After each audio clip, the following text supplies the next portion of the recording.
കുന്നത്തൂർ പാടിയിലെ പ്രസാദം വിതരണം ചെയ്യുന്നത് ഒരു പ്രത്യേകതരം ഇലയിലാണ്. ഗുജറാത്തിലെ വനത്തിൽ നിന്ന് ശേഖരിക്കുന്ന ഒരുതരം കാട്ടുകൂവയുടെ ഇലയാണ് ഇത്.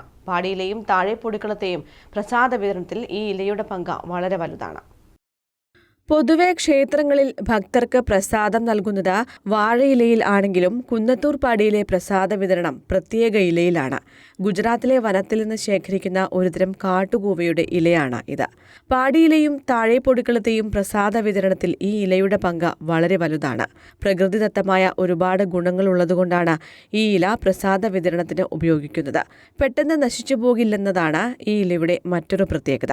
പാടിയിലെ അവിലും വേവിച്ച കടലയും ഇളനീർ കഷണവും ചേർന്ന പ്രസാദം കേടുകൂടാതെ സൂക്ഷിച്ചു വയ്ക്കാനും ഇലയ്ക്ക് കഴിയും.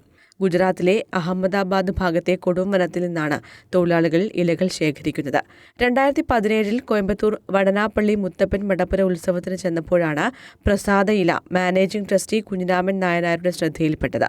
അന്നു മുതൽ കോയമ്പത്തൂരിലെ വ്യാപാരിയും കുന്നത്തൂർ പാടിയിലെ ഭക്തനുമായ നാദാപുരം ഇരിങ്ങണ്ണൂരിലെ NK ബാബുവാണ് ഈ ഇല ക്ഷേത്രത്തിലേക്ക് എത്തിച്ചു നൽകുന്നത്. അത് ഒരു പ്ലാസ്റ്റിക് വിരുദ്ധമായ സാധനമാണ്. ഒരു മരത്തിൻ്റെ ഇലയാണ്. ആ ഇല ഒരു പാത്ര രൂപത്തിലാക്കിയിട്ട് ഞാൻ ഇവിടെ എത്തിക്കുന്നുണ്ട്. അത് പ്രകൃതിയായിട്ട് ഒരു പ്രശ്നമില്ലാതാണ്, കത്തിക്കാൻ പറ്റും. പിന്നെ ഉത്സവ സമയത്താണ് പ്രത്യേകിച്ച് കൊടുക്കുന്നത്.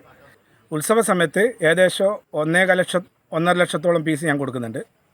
അത് പിന്നെ മേലെ കുന്നത്തൂർപ്പാടിൻ്റെ മലയുടെ മേലെ ഉത്സവ സമയത്താണ് അത് പ്രയോജനപ്പെടുന്നത്. അത് ആ പ്രസാദം വേസ്റ്റാകാതെ പണ്ട് പേപ്പറിൽ കൊടുത്തുകൊണ്ടിരുന്നതാണ്. അത് ഇന്ന് ഈ ഇലയുടെ തട്ടിൽ കൊടുക്കുന്നതുകൊണ്ട് ഒട്ടും വേസ്റ്റാകാതെ കിട്ടുന്നുണ്ട്. കോയമ്പത്തൂർ അടക്കം നിരവധി മുത്തപ്പ ക്ഷേത്രങ്ങളിലെ മുത്തപ്പ പ്രസാദം ഈ ഇലയിലാണ് നൽകുന്നത്. പ്രസാദ ഇല ഭക്തിയോടെ വീട്ടിലെത്തിക്കുന്നവരും ഉണ്ട്. ഓരോ വർഷവും 1.5 ലക്ഷത്തിലധികം ഇലയാണ് ഇവിടെ ഉപയോഗിച്ചു വരുന്നത്. News bureau, Irikkur.